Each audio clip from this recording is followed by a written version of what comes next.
Axşamınız xeyirli olsun. Uzun bir fasilədən sonra bayram fasiləsi, gözəl əhval-ruhiyyə və bu aradan sonra təkrar sizinlə Real FM 107 dalğasında mikrofon arxasında mən Vasif Akifli sizinləyəm və hər zaman kimi biz ayrılan zaman çərçivəsində danışır, psixoloq deyəcəyik. Danışır psixoloq verilişi bilirsiniz ki, Logos Psixoloji və Nitq Mərkəzinin sponsorluğu ilə həyata keçirilir və sizi maraqlandıran psixoloji problemləri ailəmizdə, uşaqlarımızda, çevrəmizdə gördüyümüz, əslində görüb görməzdən gəldiyimiz və ya heç görə bilmədiyimiz problemlərin müzakirəsinə ayrılmış maarifləndirici bir proqramdır. Bugün də abituriyentlərdən danışacağıq. Əslində anonslarımızda qeyd etdiyimiz kimi hər zamanki kimi dəyərli bir qonağım var. Logos Psixoloji və Nitq Mərkəzinin klinik psixoloqu Gənclik filialının, həmçinin Logos Psixoloji və Nitq Mərkəzlərinin təlim-tədris şöbəsinin rəhbəri Günel xanım Axundova bizimlədir. Hər vaxtınız xeyir, xoş gəlmisiniz. Xoş gördük sizləri təkrardan. Sizlərlə olmaq çox xoşdur. Təşəkkür edirəm Bizə də dəvətiniz çox üçün. xoşdur və hər zaman vurğulayıram, bunu deməkdən də heç çəkinmirəm.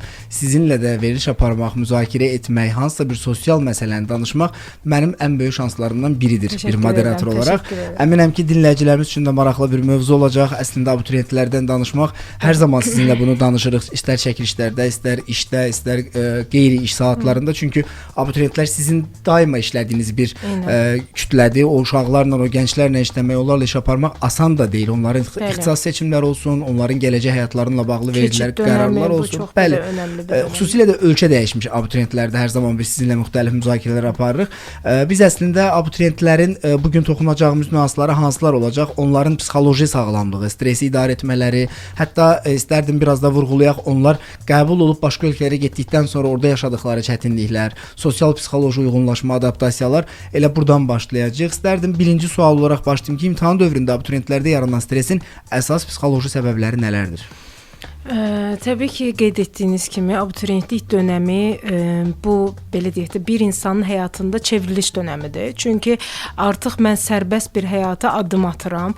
Burada mənim yerimə belə deyək heç kim girib qərar verməyəcək.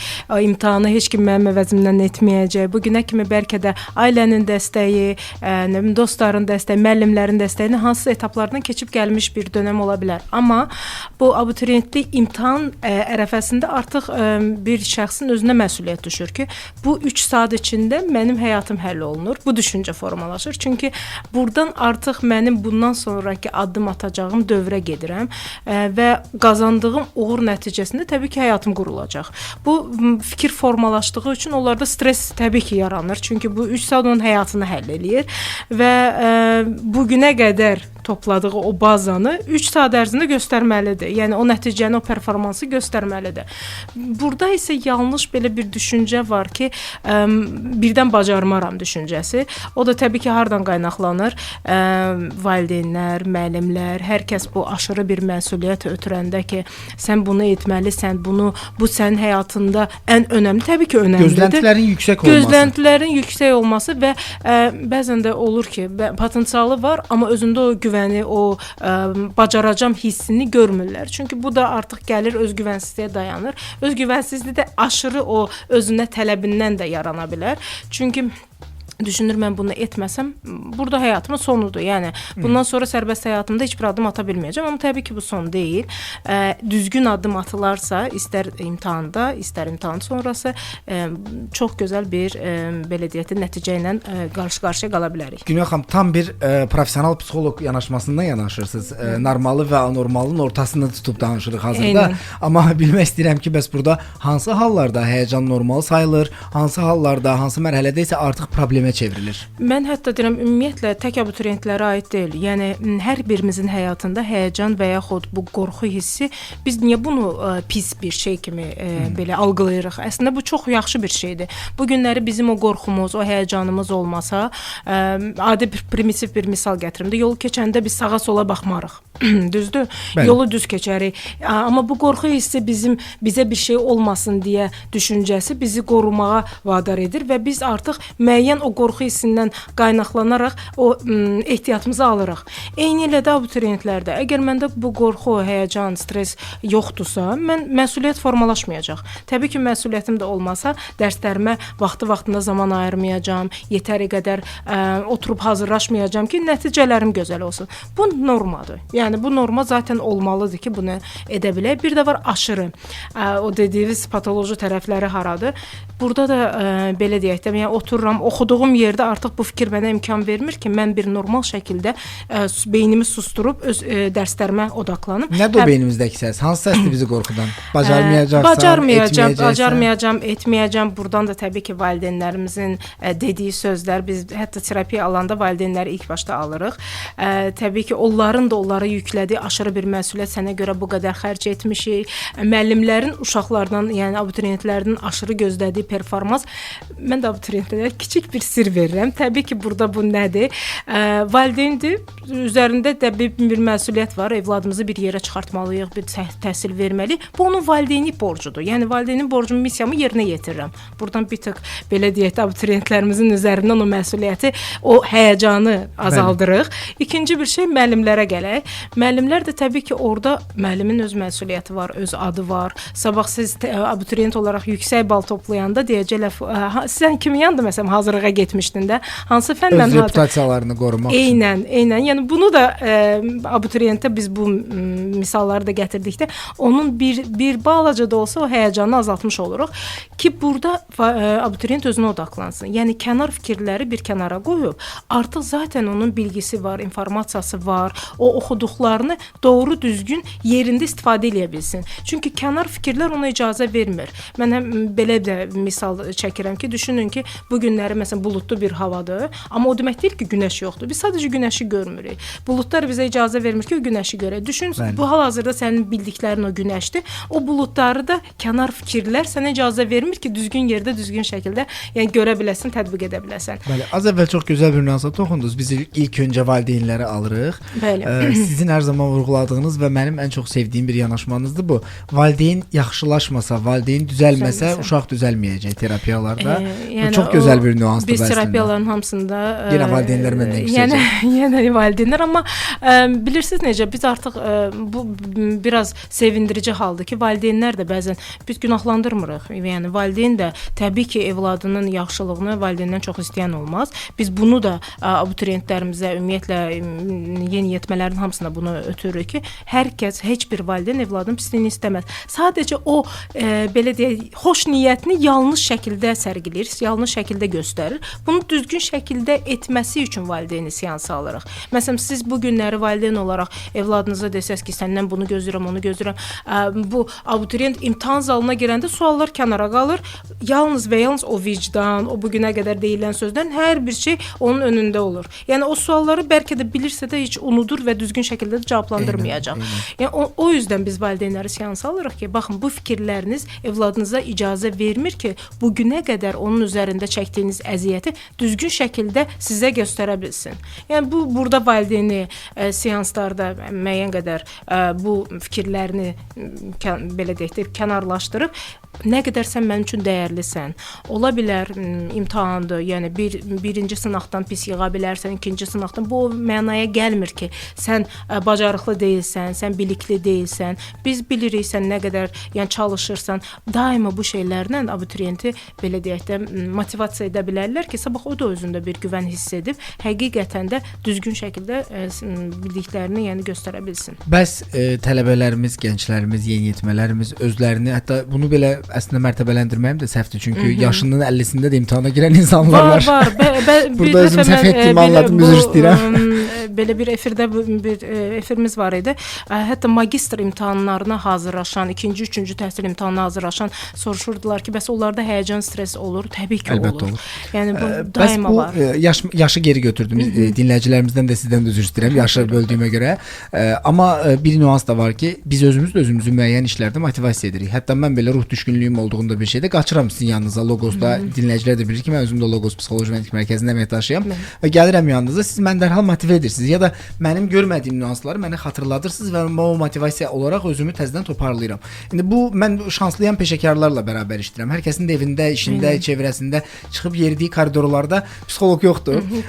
O insanlar özlərini necə motivasiya etsinlər? O gənclər, yeniyetmələr ya da hər yaşda. Gənclər zaten belə deyək, indi abituriyentlər mövzususa o situasiyanın içində olanda onu görə bilməz. Biz buradan müəllimlərə səslənirik, valideynlərə səslənirik ki, zaten abituriyent o məsuliyyət özündə hiss edəcək. Bu onun keçid deyəndə, yəni sərbəst bir həyata atılım dönəmidir. Yəni burada artıq onun o məsuliyyəti var üzərində. Bəli. Ekstra buradan da fikirlərlə yükləmək əvəzinə ona dəstək ola bilərlər. Müəllimlər də dəstək ola bilər. İndi bilirik ki, hamı hazırlığa gedir. Müəyyən qədər zaten bunların qrafikləri doludur. Səhərdən axşama kimi bütün repetitorlar da gəzirlər. Amma o repetitordan da bir balaca psixoloji yanaşması olsa, məsələn, görə bilər ki, bu tələbənin dərsdə çətinliyi var, düzdürmü? Mən orada ona sən bunu bacarmırsan, necə oldu bu qədər Deyil insan də, fərqli yoldan bacardı, sən bacarmadın. Yox, bu kimi yox, amma onun bildiyi bir misal üzərindən onu bir növ motivasiya edib ki, bax görürsən bu necə gözəl səndə alındı. Demək ki, burada yanaşma tərzin başqa idi. Burada da digərlərində tətbiq edə bilsən, gözəl nəticə əldə edə bilərsən. bir balaca mübahisəyə səbəb ola biləcək bu sualı verəcəm. Buyurun. Amma bu sualı da vermək istəyirəm əslində. Mənə də maraqlıdır.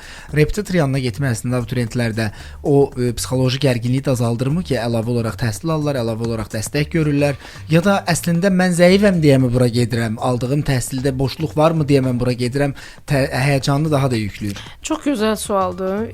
Əgər qayıtsaq ta biraz keçmiş günlərə, o dönəm üçün repetitor yox idi. Bəli. Hər kəs məktəbdə oxuyurdu, məktəbdən imtahan verirdi. Müəyyən bəlkə fənlərdə harda ki, indi biz bilirik ki, məsələn, riyaziyyatda mənim çətinliyim var. Hə, riyaziyyatdan biraz dəstək üçün mən əlavə ekstra bir repetitor yanına gedə bilərəm. Bu o demək deyil ki, mənim məktəb müəllimim pisdir. Yox, indi məktəb müəllimlərini də buradan belə də anlaya bilərik. Çünki bir sinifdə məsələn 20, 30, 40 uşaq varsa, hamıya yetəri qədər belə çatmaya bilər, əli çatmaya bilər. Ümumiləşdirmək istəsəz, o repetitor seçimi şəxsin, vətəndaşın, valideynin, uşağın öz seçimidir. Seçimidir. Valideyn də o belə deyim, mən bunu bir növ həm moda anlayışına kökləyirəm. Niyə? Çünki hamının uşağı gedirsə, mənim də uşağım repetitor yanına getməlidir. Günel xanım, valideynlər tərəfindən bu deyək ki, moda anlayışıdır və geri qalmayım qonşumdan məsələsidir, ya da özünü rahatlatdırmadır, bilmirəm. Psixolojik olaraq bilmək istədiyim odur ki, abituriyentlərdə bu bir rahatlıq yaradırmı ki, mən özəl olaraq da ayrıca repetitor yanına gedirəm, dərslərimdə əlavə dəstəyim var. Valideyn burada təbii ki, öz missiyasını yerinə yetirir. Bugün valideyn olaraq əgər mənim tələbim budursa ki, mən uşağıma yetəri qədər repetitor tutum və uşağım ən gözəl universitetlərdə oxusun, valideyn bunu edir. Abituriyentdə isə əgər bu onda siz ikili sual verdiniz də, ya burada budur ki, mən bu qədər bacarıqsızam ki, bu qədər yetərsizəm ki, mənim müəllim yanına göndərilir, repetitor yanına göndərilir və yaxud da ki, mən bunu bir növ hamı gedir deyə getməliyəm. Yox, əslində bu deyil. Yəni ora getdiyi üçün bildiyim məlumatları da möhkəmləndirə bilər. Yəni bu mən yetərsiz anlayışına gəlmir. Sadəcə olaraq bəli, indi təhsil sistemi də biraz qəliz ola bilər, çətin ola bilər. Yəni o deyil ki, bizim 5 barmağımızın 5-i də eyni deyil. Yəni orada oturan abituriyentlərin hər kəsi də məlumatı eyni cür algılaya bilməz. Bəli. Hər kəs bunu fərqli algılayır, hər kəs bunu fərqli tətbiq edir. Orada ola bilər ki, o abituriyent bir cümlədən o qədər gözəl özünə texnikalar çıxarda bilər. Hətta o qədər olur ki, müəllimlərlə mübahisəyə girən abituriyentlər var, tələbələr var. Onu orada mübahisə halına çevirib öz bildiyi doğruları sübut edənlər də var. Yəni o anlama gəlmir ki, onlar yetərsizdirlər deyə oradadır. Sadəcə möhkəmləndirmə xarakterli olaraq bəli, o təlimlərə qatıla bilərlər. Çox təşəkkür edirəm. Qısa bir reklam fasiləmiz var. Sonra qaldığımız yerdən davam edəcəyik. Siz isə dalğanı dəyişməyin. Təşəkkürlər. Təkrardan axşamınız xeyirli olsun. Qaldığımız yerdən davam edirik. Real FM 107 dalğasında danışır. Psixoloqu dinləyirsiniz. Abituriyentlərdən, onların imtahan stresi və həyəcanlarından danışırıq. Valideynlərin, müəllimlərin özlərinin diqqət etmələri vacib olan məqamları müzakirə edirik. Studiyamızın qonağı Logos Psixoloji və Nitq Mərkəzinin Gənclik Filialının klinik psixoloqu və Təlim Tədris şöbəsinin rəhbəri Günel xanım Axundova bizimlədir. Mikrofon arxasında mən Vasif Akifli sizinlə bərabər mütəxəssisimizlə müzakirə edirik. İstərdim qısa olaraq Logos Psixoloji və Nitq Mərkəzi haqqında məlumat verim. 2014-cü ildən etibarən fəaliyyətə başlayan Logos Psixoloji və Nitq Mərkəzi artıq 10 ildən çoxdur ki, bütün yaş qrupları üzrə psixoloji xidmətlər göstərir. Mərkəzdə klinik psixologiya, uşaq və yeniyetmə psixoterapiyası, diaqnostikası, nitq və inkişaf pozuntularının diaqnostikası və korreksiyası sayəsində peşəkar yanaşma təqdim edilir. Gecikmiş danışıq və nitq inkişafında problemlər, autizm spektr pozuntusu, hiperaktivlik və diqqət çatışmazlığı, yeniyetmələrdə depressiya, özgüvən problemi və şəxsiyyət axtarışı, sosial fobiya, panik atak, obsessiv kompulsiv pozuntular və yuxu problemləri, ailə daxili münasibətlərin psixoloji məsləhətləndirilməsi, valideyn-uşaq münasibətlərinin tənzimlənməsi ilə yanaşı, eləcə də psixoloji və nevroloji problemlərin bərpasında mühüm rol oynayan müalicəvi idmanla dəstəkləyici proqramlar həyata keçirilir. Mərkəz peşəkar mütəxəssissiyyəti ilə Gəncə, Bərdə, Lənkəran və Quba şəhərlərində, həmçinin Sumqayıt və Bakı üzrə Gənclik, Yasamal, Əhmədli və Xırdalan filiallarında xidmət göstərir. Adı çəkilən şəhər və bölgələrdə yerləşən filiallarda peşəkar dəstək almaq və qeydiyyatdan keçmək üçün Ulduz 46 48 nömrəsinə 724 zəng edə bilərsiniz. Xüsusilə də qeyd edim ki, Logos Psixoloji və Nitq Mərkəzinin ən qısa zamanda açılmaq üzrə olan Logos Günlük Baxım və Sosial Dəstək Mərkəzi də tezliklə ixtiyarınızda olacaq. Burada da fərqli sosial layihələrin icrasını özünüz görəcəksiniz. Bu barədə çox məlumat verməyəcəm Günel xanım, çünki açılışa yaxın bir dəfə danışmışıq əslində bundan bağlı. Açılışa yaxın daha detallı məlumatları izləyicilərimizə və dinləyicilərimizə çatdırarıq. Bəli Günel xanım, qaldığımız yerdən davam edək. Abituriyentlərdən danışırdıq, imtahan stresini müzakirə edirdik. Əslində bəzi abituriyentlər çox hazırlaşsa da imtahan zamanı bildiklərini unutduqlarını deyirlər. Yəni razılaşırlar situasiyadan ki, mən hazıram, amma sonra hazırlaşdıqlarında unutduqlarını deyirlər imtahandan sonra. Burada nə var? Bunun psixoloji səbəbi nədir? Çox hazırdır, hazırlanıb aylarla, günlərlə və ora getdikdən sonra razılaşıb ki, hazırdır. Gedir, orada artıq problem çıxır və Təbii ki, burada deyir. stres, həyəcan önə çıxır. O stres, həyəcan anında da əslində unutmurlar. Sadəcə texnikanı düzgün istifadə eləsinlər. Məsələn, mənim qəbuluma gələn abituriyentlərə müəyyən texnikalar tövsiyə edirik ki, nələrdən istifadə edərəkdən onlar düzgün başlayıb, harda düzgün başlayıb, harda düzgün qutaracaqlarını əgər sistemləşdirsələr, o zaman o bildiklərini, o dedikləri el arasında bildiklərini unutmayacaqlar. Yəni sistemli şəkildə geçsələr stresimizi də azalda bilərik, eyni zamanda bildiklərimizi düzgün şəkildə Yenə qaydaq valideynlərə eyb yox, qoy bugün məni qınasınlar. Valideynlər əslində mən onları sevdiyim üçün bunu edirəm. Valideynlərin gözləntiləri və təzyiqi abituriyentlərin psixologiyasına necə təsir edir? Təbii ki, bir abituriyent ilk başda evladdır. İstəməz ki, valideynlərin gözündə özünü yanıltsın. Onun haqqında o qədər yüksək fikirdə olan valideynlərin qarşısında bir növ belə deyək də, o mənni biraz endirə bilsin də. Yəni bu onun üçün çox pis haldır. Bunu etməmək üçün əlindən gələn hər bir şey edəcək ki, o performansı göstərsin. Amma valideyn təbii ki, burada da evladın yanında o dəstəyini göstərsə ki, hər bir şeyə rağmen sən mənim evladımsan, ola bilər ilk başda, zaten indi çox gözəl sistemləşdiriblər bu abituriyentlərin qəbulunu. Daha öncə biz abituriyentlərə bunu da deyirik. Daha öncə bizim belə bir şansımız yox idi. Bir dəfə imtahana girirdik, 3 saat ərzində 5 fənnin hamısını verib bitirdikdən sonra artıq nəticələrimizi bilirdik. Amma burada siz ikili etapdan keçə bilirsiniz. Razı olmadığınız balda təkrardan imtahana girmə şansınız var. Bu artıq sizin həyəcanınızı Çox alternativlər var. Bəli, alternativlər sınaq imtahanları. Siz bu həyəcanınızı azalda bilərsiniz.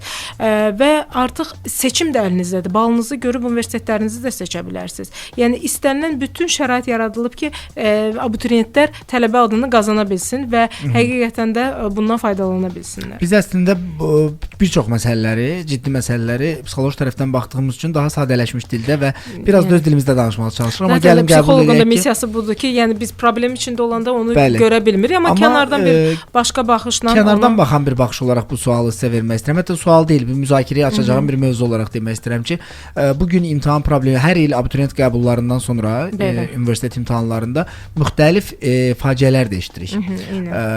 Burada çox sadalamaq istəmirəm, çox nüansların adlarını çəkmək istəmirəm, çünki mövzumuz bu deyil.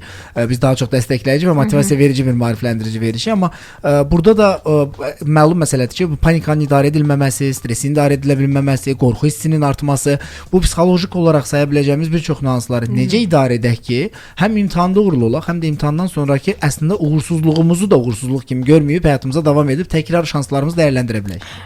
Bir mənalı şəkildə ailə terapiyasına gəlməlidirlər. Çünki indi hər kəs terapiyadan da faydalanmaya bilər. Çünki bu müəyyən bir büdcə tələb eləyir. Mən bunu çox gözəl anlayıram. İndi valideynlər dinləyəndə də deyə bilər, zaten biz repetitorlara bu qədər ödəniş eləyirik. Hələ bir psixoloqa da gedək. Bu bu artıq ekstra olar. Amma bu sabah imtahan bitdi. Axı evladdır. Yəni ola bilər, hətta mən sizə elə bir nüansları da gətirə bilərəm ki, praktikamıza olub da. Yəni abituriyent artıq tələbə adını qazanıb, hətta o xaric məsələsinə də indi gələcəm, orada bir toxunacam. Artıq burada da olub belə situasiyalar. İkinci kurs, üçüncü kurs, amma o həyəcan təşvişi azalmır. Niyə? Çünki oradan zamanla yüklənib deyə bitirib, universitetə girib, hər şey çox gözəldir. Girəndən sonra da o depressiv hallar, həyəcan təşviş halları yaşanılır. Çünki burada valideyn də anlamalıdır ki, hər şeydən öndə mənim evladımın sağlamlığıdır. Yəni psixi sağlamlığı, fizioloji sağlamlığı, yəni mən bunu qoruyub saxlamaq üçün evladıma hər tərəfli dəstək olmalıyam. Yuxu rejimi, gündəlik həyat tərzi, sosial şəbəkələr, bunlar bizim imtahan hazırlıqlarımızda və stresin idarə olunmasında nə qədər önəmli faktorlardır? Çünki bugün biz hər şeydə sosial medianı, yuxu rejimini, gündəlik həyatımızı, həyat keyfiyyətimizin standartlarını aşağı salan hər bir şeyi sayırıq. Əslində bu başda saydıqlarım da həyat standartlarımızı geriyə çəkən nüanslardır. Bunlar abituriyentlərə necə təsir edir? Yuxu rejimi, yemə rejimimiz, bunlar hamısı təbii ki, belə deyək, nəzarət altında olmalıdır. Bəzən abituriyentlər deyir ki, gəlirəm, yorğun oluram, yatıram, bir də gecə durub məsələn oxuya bilirəm. Ora gəlmək istədim ki, çox tələbə gecələr hazırlaşır. Musiqi ilə hazırlaşır, amma valideynlər yenə də burada bir müdaxilə olunur. Bildiyimiz normativ var ki, saat 10-da yatsın, səhər tezdən dursun, tezdən hazırlaşsın. Amma hər kəsin məlumatı qəbul etmə tərzi də fərqlidir. İnsan var ki, musiqi ilə çox gözəl, məsələn, onu hətta biz o texnikadan istifadə edirik. Mən onu abituriyentlərimizə də tövsiyə edirəm. Məsələn, çox çətin, ona qəliz bir belə deyək, fəndir. Onu assosiasiyalarla çox gözəl yadında saxlaya bilər. Məsələn, musiqidən istifadə edən abituriyentlərimlə onda çox gözəl alınır. Musiqinə qulaq asa çətin fənnində, məsələn, bu hansısa tarixi yadında saxlamalıdır. Musiqinin harasında düşür o tarixlə onu eyniləşdirib yadında saxlayır və sabah imtahanda da çox gözəl nəticə verir. Yəni bunu axı valideynə də biz gərək izah eləyək. Məsələn, bu evladıdır, gəlib desə ki, mən musiqini daha rahat eləyirəm. Belə deyək, formalaşmış bir fikir var ki, biz kitabı əlimizə alanda bütünlükdə fokuslanmalıyıq ora və orada kənar bir səslər, hətta evdə də hər kəsi sakit saxlayır, televizor yanmasın, falan etməsin ki, evdə abituriyent var, o hazırlaşır, mütləq ki, bu il universitetə girməlidir. Bunun özü bir psixoloji təsir deyilmi? Təsirdə. Evdə hamının belə əskər ordusu kimi düzülüb tərpənməyin, səs etməyin. O da bir məsuliyyət yükləyir abituriyentə ki, hər kəs mənə görə nəslində sonucu. Bəli, sonradan artıq bu da stressə çevrilir. Yəni biraz relaks olsalar sizinlə işləyən, sizinlə abituriyentlik yolunu keçən tələbələr düşünürəm ki, çox şanslıdırlar. Çünki bunu həm praktik olaraq görürəm, gözümün qarşısında da keçdiyiniz təlimlər Logos Psixoloji və İnti Mərkəzi bir neçə universitetlə işbirliyindədir və stajlara gəlir, dövlət proqramında stajlara gəlir tələbələr. Şöbəsinə rəhbərlik etdiyim üçün orada da təbii ki, bizə tələbələr də müraciət eləyir. O tələbələrin belə sabah, məsələn, artıq tələbə adı qazanıb, amma işində nə qədər uğurlu olub olmayacağını. Çünki mən etiraf edim ki, mən təhsilim zamanında xüsusi bilirsiniz də, tibbi təhsildə daha çox mühazirələr çox uzun keçir, tibbi farmakoloji, terminoloji çox ağır olur, sıxıcı olur və bir çox səbəblərdən qaçmağa çalışırıq. Amma bugün sizdə psixologiyada gələn tələbələri, sizin universitetlərlə işbirliyiniz çərçivəsində gələn tələbələri mən görürəm özüm koridorda, nə qədər xoşbəxtdirlər, nə qədər üzləri gülür, rahatlıqla gəlib sizə sual verib cavab ala bilirlər. Bizim dönəmə də praktikaya getsə, yəni o qədər də verimli bir praktika dönəmi olmayıb. Çox məziyyət çəkibsiniz praktikada. Bəli. Yəni o dönəm üçün bu qədər psixoloji mərkəzlər yox idi. Bu qədər hər bir şey psixologiya bu qədər öndə deyildi. Öndə deyildi, bəli. Hətta psixologiya yox, sən necə gedə bilərsən, dəlimi həkim olacaqsan, bu düşüncəsi belə var idi o dönəm üçün. Amma indi sevindirici haldır ki, artıq psixoloji mərkəzlər də çoxdur, Logosun filialları çoxdur. Və sistem hər yerdə də eynidir. İstənilən bir filialımıza getsələr eyni sistem var. Tələbələrə də aiddir, yəni orada da eyni cür. Yəni staj proqramlarımız var. Bu məsələdə yəni veriliş xatirinə ya da sizin özünüzə görə demirəm, əzminizə heyranam çünki dayanmadan beynəlxalq protokollara, beynəlxalq tətbiqlərə uyğun olaraq o qədər gözəl işlər görürsüz. Hətta istərdim vurğulayasınız, yaxın zamanda Türkiyədən bir qonağınız var mütəxəssis, onunla bağlı bir məlumat verəsiniz. Atanur Hocanın bizdə Atanur Akar gələcək. Yemə pozuntusuna bağlı mövzumuzdur. Bu çox aktual bir mövzudur. Bir dəfə də bunu bir inşallah ki gələr bərabər efir edərik. Hətta burada olduğu zamana düşsə verilişimiz çox istərdim ki, onunla bir veriliş edək. Olsun, çünki bu günləri somatik olaraq bəzi xəstəliklərində artıq hardan formalaşdığına, niyə bu yerə gəlib çıxdı, psixoloji nüanslarını danışılacaq. Günel xanım, istərdim biraz da mövzunu ölkə hüdudlarından kənara çıxaraq. Çox tələbələr var ki, dərhal fincan fincan qoyuldu və diqqət getdi ora, çünki ən yaralı yerinizdir Bəli, bilirəm. bizim də. Sizdə də ən sevdiyim nüans budur. Verilişə o qədər adaptə olursunuz ki, belə hətta televiziya efirlərimizdə belə rejissorlarımız deyir ki, Günel xanım o qədər gözəl fincanı belə idarə eləyir veriliş boyunca. Yəni Təşəkkür danışığınız edirəm. və düşüncələriniz o qədər hərəkətlərinizə keçir ki, mənim özüm zövq alıram o sual-cavabdan, o debatdan. İstərdim nüansa keçid eləyək ki, tələbələrin çoxusu xarici ölkə seçir. Siz də xaricdə təhsil almısınız, müəyyən dövrlərdə magistr kurslar dönəmdə. keçmisiniz. Yəni bu özümüzü təkmilləşdirmədim. Mən də bilirsiniz, Eynən. tibb təhsilimi xaricdə almışam. Yəni xaric deyim də Türkiyə, qardaş dövlət Türkiyədə almışam. Çox çətin badirələrdən keçirik xarici Bəli, dövlətlərdə. bəli, Çünki eynən. orada psixolojik olaraq adaptasiya olmaq, o cəmiyyətə özünü onlar kimi göstərə bilmək, o Mən də cəmiyyətdə sizdən sevilə biriyəm. bilmək, mən də sizdən biriyəm deyə bilmək üçün hətta geyim tərzimizi dəyişirik, qidalanma tərzimizi dəyişirik, xarakterlərimizdə müəyyən sərhədlər qoyuruq ki, biz burada tutunmalıyıq da bu ölkədə. Tələbələrin çoxusu getdikdən sonra çox yaxşı ixtisaslara qəbul olsalar belə, orada özlərini xoşbəxt hiss etmirlər. Özünüz də görürsüz, qayıtmaq istəyirlər, Bəli. uğursuz sayırlar özlərini. Yəni daha fərqli bir fakültə ilə elə öz dövlətimdə, öz millətimdə, öz şəhərimdə də oxuyun deyə bilərdilər. Burada məsələ dövlətçilik və millətçilik deyil. Bir gəncin, bir abituriyentin başqa bir ölkədə seçim etdikdən sonra oraya uyğunlaşmaması onlarda hansı problemləri çıxardır? Çox gözəl sualdır və praktikamıza əsaslanaraq deyirik ki, tez-tez belə hallarla rastlaşırıq. Hətta bəzi xaricdə təhsil şirkətlərinə buradan səslənirəm. Çünki bunu bizlə, yəni ən azından bir psixoloqla, mütləq deyil ki, biz olaq, başqa bir psixoloji mərkəzlər psixoloqlarla paralel şəkildə etsələr çox gözəl nəticə əldə Çox edərlər. doğru vurğulayırsınız. Bu da onların da müsbət bir tərəfdir. Çünki bu baxılmalıdır ki, abituriyent psixoloji olaraq hazırdırmı? Biz bunu cultural shock deyirik də, ora düşür, o mühitə adaptasiyasından keçirmi, keçmirmi? Və sabah qayıtdığı anda da bu həmin şirkətə də biraz mənfi tərəfidir ki, necə oldu adaptasiyası, bəlkə onun yerləşməsi narahat universitetindən, valideyn bunu düşünür ilk başda ki, bəlkə universitetdən qane olmadı, bəlkə təhsil ona uyğun gəlmədi, amma çox az abituriyent dilə gətirə bilər ki, mənim psixoloji narahatçılığım var deyə mən yenidən qayıtmaq istəyirəm. Burada iki nüans var. Bir, bəzən abituriyentlərimiz buradan qaçış məqsədi ilə gedir. Qaçış dediyimdə nədir? Əslində o psixoloji durumundan qaçmaq üçün, yeni mühitə getmək üçün düşünür ki, mən başqa mühitimi dəyişsəm, ailəmdən biraz kənarlaşsam, dostlarımdan kənarlaşsam, ümumiyyətlə bu monoton həyatımdan keçsəm, mənim üçün hər şey çox gözəl O olacaq. imtahan hazırlığındakı yüklənmələrdən daha çox qaçışlar olur. Bəli, eynən oradan da gəlir, qaynaqlanır, amma gedib düşdüyü tamam euforiya vəziyyəti 1-2 ay mənim üçün hər şey çox gözəldir. Necə gözəl yaşayıram, hər şey dostlarım, yeni mühit, o siz Bilirəm, bu dediyiniz faktor kimi. da varmı burada ki, tələbə abituriyentlikdən tələbəliyə keçdikdən sonra onun həyatındakı imtahan bitmir axı. Yenə bu 4 il, 5 il Eynən. bakalavr, magistr, Axı, doktorantura baxın, daha yüksəldikcə öncə imtahanlar nə dedim artır. sizə? Dediyim odur ki, məsələn, gəlirlər, o stres azalmır. Stres, Əksinə həyəcan artır. niyə?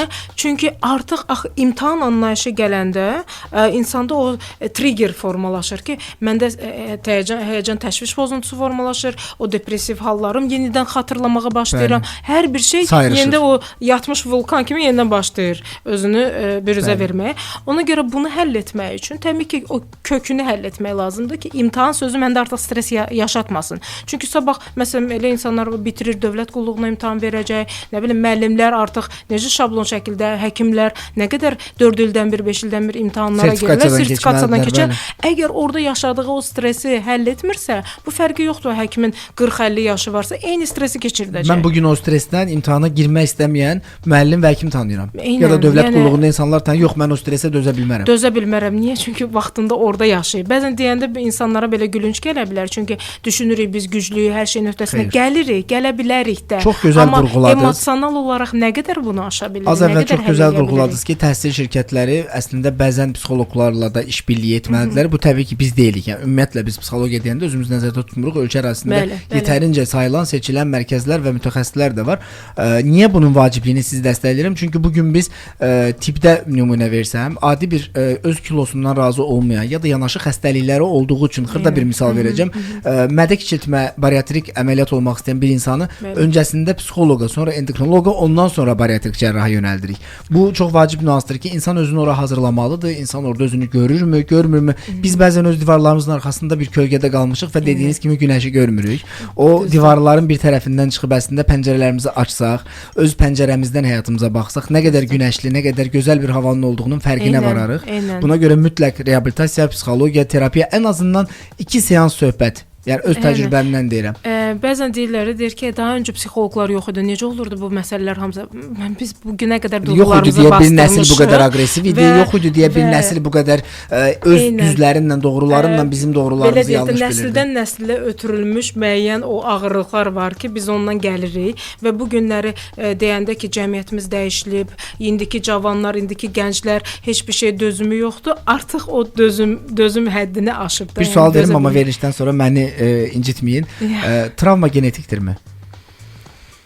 Genetik deməzdim. O müəyyən belə deyək də ailə kodları var ki, müəyyən qədər nəsildən nəslə ötürülmüş. Dinləyicini incitməkdən qorxmayın. Dinləyici gerçəkləri bilməlidir. Yox, incitmirəm. Psixologiyadan danışırıqsa.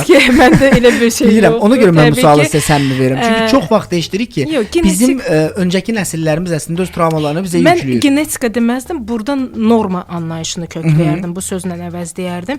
Çünki hər ailənin bir normativi var. Hər ailənin özünə görə çərçivəsi var və bu gün mənim ailə normativimdə bu varsa və mən bunu qurduğum yeni bir ailəyə daşıyıramsa, orada bunu tətbiq edirəmsə və bu nəsildən nəslə ötürülürsə, bunun adına mən genetika deyə bilmərəm. Genetika müəyyən bir yerlərdir, amma travmanı genetikaya çevirib və bu günlərə oturum deyim ki, mənim travmatik situasiyam genetikdir, mən bunu həll eləyə bilmirəm. Bu absurd olar, yəni. Buna mən razılaşa bilmərəm. Bunu bilmək istədim. Çünki bəlkə də buna görə məni bəzi psixoloqlar hətta qınaya bilər. Bəzi psixoloqlar nüansına toxunum. Son zamanlarda siz də mütləq sosial media istifadə edirik, artıq qurbanıyıq. Məcburuq işlərimizlə bağlı, müəyyən yeniliklərlə bağlı.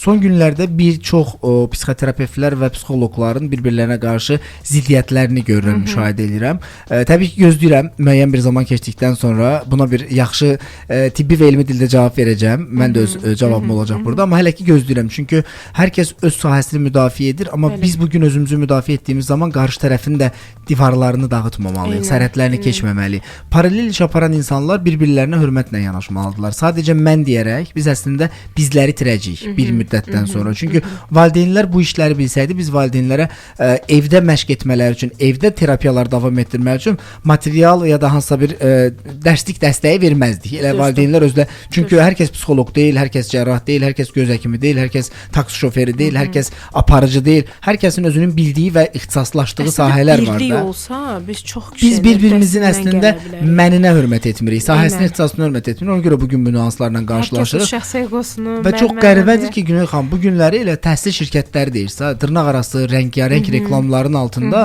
təhsil şirkətlər olsun, psixoloqlar olsun, hüquqşünaslar olsun. Hüquqşünaslar var ki, hüquq müdafiəçiləri əslində baxırsan ki, özü ən böyük dələduzuymuş.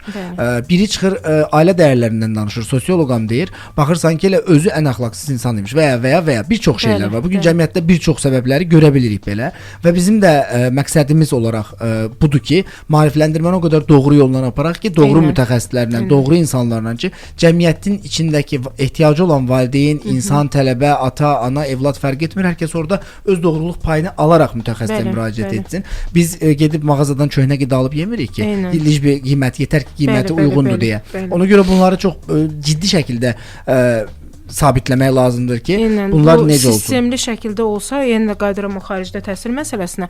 Sistemli şəkildə olsa, ən azından məsələn o təbii ki, birinci konsilium keçirilir. Tələbə gəlir, müraciət edirsə, ölkə seçimindən tutmuş, ixtisasından seçimindən tutmuş, universitetindən tutmuş. Nələrə diqqət edək burada? Yəni bu şeylər nüanslar əgər danışılırsa, istər valideynlə, istər tələbə ilə, eyni zamanda bir psixoloqun da rəyi mütləqdir.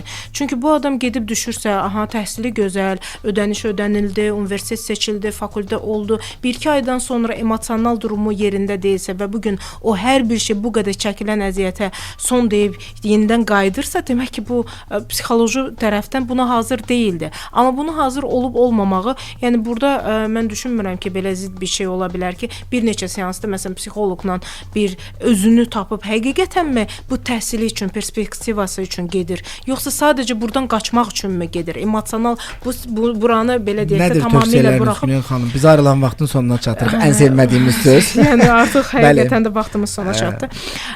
Tövsiyəmiz abituriyentlərə və abituriyentləri ən sona saxlayaq. Valideyn və müəllimlərimizədir ki, hər bir belə deyək, abituriyent bir fərddir və müəllim valideynlər üçün isə bu öncəliyi evladıdır və hər ikisinə buradan tövsiyə edərdim ki, biz bir o fərdəmi, şəxsəmi şəxsiyyət kimi yaxınlaşaq və onun dəyərlərinə, seçimlərinə hörmət edək və bu günləri onun o həqiqətən də hər birimizdə potensial var. Müəyyən bu belə deyək də bəlkə də onların görmədiyi, amma onun o potensialını başqa bir yerdə düzgün şəkildə göstərə biləcəyi tərəfləri var. Onu görüb onun fərqinə varıb və düzgün istiqamətdə onu istifadə etməyini şans versinlər. Abituriyentlərimizə isə uğurlar arzu edirəm və imtahan həyatımızın sonu deyil. Bundan sonra da sizi çox gözəl həyatınızda müəyyən o addımlar gözləyir ki, bu günləri bu kiçik bir imtahanı verərək həyatın böyük addımlarına hazır olmaqlarını istəyirəm. Çox təşəkkür edirəm. Dəyərli vaxtınızdan ayırdınız, Təşəkkür gəldiniz. edirəm. Sizinlə proqram həqiqətən möhtəşəmdir və əminəm ki, faydalı bir müzakirə oldu. Beləliklə, bu gün abituriyentlərin imtahan stresi və psixoloji hazırlıq mövzusu ətrafında vacib məqamlara toxunduq və gənclərimiz üçün faydalı tövsiyələri müzakirə etdik. Unutmayaq ki, imtahan sadəcə bilik yoxlamasıdır, həyatın sonu deyil. Doğru psixoloji hazırlıq, düzgün planlama, özünə inam bu mərhələni daha rahat keçməyə kömək edir. Qonağımız Logos Psixoloji və Nitq Mərkəzinin Gənclik filialının klinik psixoloqu və təlim tədris şöbəsinin rəhbəri Günel xanım Axundova idi. Mikrofon arxasında mən Vasif Akifli sizinlə idim. Axşamınız xeyirli qalsın. Növbəti həftə görüşənədək. Данышир психолог.